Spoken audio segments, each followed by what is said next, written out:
గోరంత పసుపు నీవడిగినావు నూరేళ్ల బ్రతుకు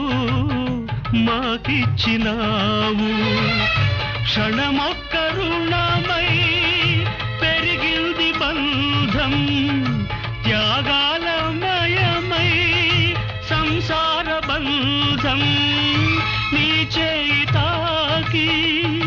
చివురిల్చే చైత్రం ఈ హస్తవాసే నాకుందనేస్తం అనురాగ సూత్రం మా ఇంటిలోన మహాలక్ష్మి నీవే మా కంట వెలిగే గృహలక్ష్మి నీవే